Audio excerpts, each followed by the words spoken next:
بسم اللہ الرحمن الرحیم۔ السلام علیکم محترم ناظرین، welcome to our channel Islamic world. جب حضرت لال شہباز قلندر تبلیغی دوروں پر تشریف لے گئے اور جونا گڑھ پہنچے تو وہاں کے لوگ ایک عجیب مصیبت میں گرفتار تھے۔ دن کی ایک خاص گھڑی میں ایک زنبیل اور ڈنڈا نظر آتا تھا۔ اسے کون پکڑے ہوئے ہے کچھ نظر نہ آتا تھا، بس ایک آواز آتی تھی جسے جو کچھ دینا ہے اس زنبیل میں ڈال دے۔ لوگوں میں یہ بات بھی مشہور ہو گئی تھی کہ اگر کوئی اس زنبیل میں کچھ نہیں ڈالے گا تو نقصان اٹھائے گا، اس لیے لوگ خوف زدہ ہو کر کچھ نہ کچھ اس زنبیل میں ڈال دیا کرتے تھے۔ یہ زنبیل کہنے کو ایک چھوٹا سا کاسا تھا، لیکن اس میں بہت سارا سامان سما جاتا تھا۔ لوگ اس زنبیل سے متاثر تو تھے، لیکن روز روز کی طلب سے تنگ آ چکے تھے۔ انہوں نے بہت سے بزرگوں سے رابطہ کیا، لیکن کوئی بھی زنبیل اور ڈنڈے کو نظر آنے سے نہ روک سکا۔ یہ قصہ چل ہی رہا تھا کہ حضرت لال شہباز قلندر شہر سے باہر آ کر مقیم ہوئے۔ آپ کی شہرت سن کر ایک درویش آپ کی خدمت میں حاضر ہوا۔ اس درویش نے پورا قصہ آپ کے گوش گزار کرتے ہوئے اپنی بے بسی ظاہر کی۔ وہ درویش آپ کو اس محلے میں لے گیا جہاں وہ زنبیل ظاہر ہوتی تھی۔ کھیل شروع ہو چکا تھا۔ زنبیل اور ڈنڈا ہر دروازے پر ہوا میں اڑتا ہوا پہنچ رہا تھا اور لوگ اپنی نظریں اس میں ڈال رہے تھے۔ قلندر شہباز نے اپنا دست مبارک بڑھایا، زنبیل اور ڈنڈا دونوں آپ کے ہاتھ میں آ گئے۔ لوگ دم بخود کھڑے تماشا دیکھ رہے تھے۔ حضرت شہباز قلندر نے ڈنڈا اپنے پاس رکھا اور زنبیل اس درویش کے حوالے کرتے ہوئے فرمایا، زنبیل تم رکھ لو، آج سے تم زنبیل شاہ ہو۔ جو بھی تمہاری زنبیل سے کھائے گا فیض یاب ہوگا۔ جونا گڑھ میں آج بھی زنبیل شاہ کا مزار موجود ہے۔ دوران سیاحت آپ گرنار اور گجرات بھی تشریف لے گئے اور لوگوں کو توحید اور حقانیت کا درس دیا۔ جس زمانے میں آپ گرنار میں مقیم تھے، آپ کے گرد حاجت مندوں کا ہجوم رہتا تھا۔ یہ زمانے بھر کے ستائے ہوئے بیمار اور مفلس لوگ تھے، جنہیں قلندر کے تسکین امیز کلمات جینے کا حوصلہ دیتے تھے۔ آپ دکھی لوگوں کے آنسو پوچھتے، انہیں تسلی دیتے، غم خواری فرماتے۔ ایک روایت یہ ہے کہ اسی سیاحت کے دوران میں آپ نے حضرت بو علی شاہ قلندر سے بھی ملاقات کی۔ یہ بھی کہا جاتا ہے کہ حضرت بو علی شاہ قلندر ہی نے آپ کو مشورہ دیا تھا کہ آپ سندھ میں سیون شریف میں سکون اختیار فرمائیں۔ ملتان کے لوگوں کی خواہش تھی کہ آپ واپس جا کر ملتان میں ہی قیام کریں، لیکن آپ نے سیون جانے کا ارادہ ظاہر کیا اور سندھ کا رخ کیا۔ روایات ملتی ہیں کہ جب کبھی آپ کے پاس کوئی لا علاج مریض آتا تو آپ اس پر گہری نظر ڈالتے اور فرماتے، اے بیماری، میں تمہیں اللہ تعالیٰ کا واسطہ دیتا ہوں کہ تو اسے چھوڑ دے۔ لال شہباز قلندر کا یہ جملہ مریض میں تندرستی کے آثار پیدا کر دیتا۔ اس کے علاوہ بعض اوقات پانی پر دم کر کے بھی مریض کو دیتے اور فرماتے، یہ پانی بیمار کو پلاؤ اور آنکھوں کو لگاؤ۔ آپ کی ہدایت پر عمل کر کے بیمار صحت یاب ہو جاتے تھے۔ ایک مرتبہ سندھ اور اس کے قرب و جوار میں اتنا شدید قحط پڑا کہ مخلوق خدا سخت پریشان ہوئی۔ اس قحط سے نجات حاصل کرنے کے لیے لوگوں نے قلندر سے عرض کی کہ آپ اللہ تعالیٰ سے دعا کریں کہ ہمیں اس قحط سے نجات دے دے۔ حضرت لال شہباز قلندر نے بارگاہ خداوندی میں دعا کی۔ ابھی دعا میں مصروف ہی تھے کہ بارش شروع ہو گئی اور اتنی شدید بارش ہوئی کہ تمام خشک کھیت پانی سے بھر گئے، ندی نالے پر ہو گئے اور مخلوق خدا نے سکون کا سانس لیا۔ وادی مہران سندھ کے مختلف علاقوں کو فیض یاب کرنے کے بعد حضرت لال شہباز قلندر سیون میں مقیم ہوئے، جہاں آپ کو بڑی پذیرائی حاصل ہوئی اور آپ کے حسن و اخلاق کی بہت دور دور تک شہرت ہو گئی۔ حضرت لال شہباز قلندر اور ان کے ساتھیوں نے جس میدان میں پڑاؤ ڈالا تھا، اس کے قریب ایک بستی میں شراب و شباب کی خرید و فروخت ہوتی تھی۔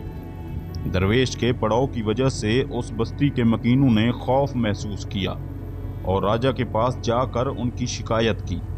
ان لوگوں کی یہ شکایت سن کر راجہ غصہ سے تلملا اٹھا۔ اس نے بہت مغرور لہجے میں اپنے کوتوال کو حکم دیا کہ ان مسلمان فقیروں کو بے عزت کر کے اس کی ریاست سے نکال دیا جائے۔ راجہ جیر جی کے سپاہی گدڑی پوشوں کے خیمے میں داخل ہوئے، انہیں حاکم سیون کا حکم سنایا۔ गदड़ी पोशू ने कहा कि हम सिर्फ अपने मुर्शिद के हुक्म की पाबंदी करते हैं, अगर तुम्हें कुछ कहना है तो उनसे कहो। राजा जैद जी के सिपाही गुस्से की हालत में कलंदर शहबाज के खैमे की तरफ बढ़े, मगर अंदर दाखिल नहीं हो सके। सिपाहियों को ऐसा महसूस हुआ जैसे उनके पैरों की ताकत सलब हो चुकी है और वो अपने जिस्म को हरकत देने से कासिर हैं। फिर जब सिपाहियों ने वापसी का इरादा किया तो उनकी सारी ताकत बहाल हो गई। इसके बाद उन्होंने दोबारा खैमे में जाने की कोशिश की और इस बार भी उनके साथ ऐसा ही हुआ। मजबूरन सिपाही कुछ किए बिना वापस चले गए। राजा जैद जी अपने सिपाहियों की मजबूरियों का किस्सा सुनकर बहुत गुस्सा हुए। उसने फौरी तौर पर अपने वजीरों, मशीरों और दरबारी नजूमियों को तलब कर लिया। तमाम वाक़यात सुनकर हाकिम सेवन की तरह अराकीन सल्तनत और सितारों का इल्म जानने वाले भी हैरान और परेशान थे। फिर दरबारी नजूमियों ने सितारों की चाल और ज़ैचे वगैरह बनाए तो यकायक उनके चेहरों पर खौफ के गहरे सैल रजने लगे। नजूमियों ने राजा जैद जी से अर्ज़ की, ज़ैचे बताते हैं कि एक शख्स हदूद सल्तनत में दाखिल होगा और फिर वही शख्स इक़्तिदार के साथ साथ आपकी ज़िंदगी के लिए भी एक संगीन ख़तरा बन जाएगा। शायद वही शख्स जिसके एक मजजूब शागिर्द को आपने कैद में डाल दिया है।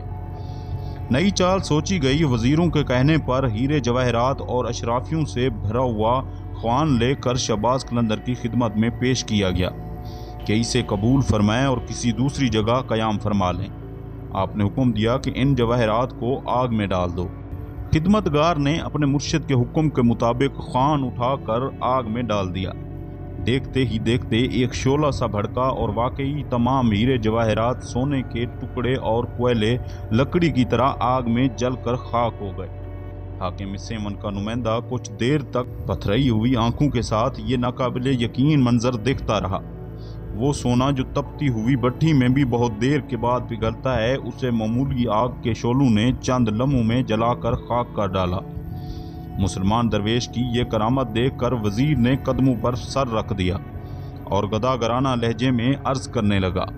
फिर जब वजीर कांपते हुए कदमों के साथ वापस जाने लगा तो आपने निहायत ही पुरजलाल लहजे में फरमाया, अपने राजा से कह देना कि हम यहाँ से वापस जाने के लिए नहीं आए।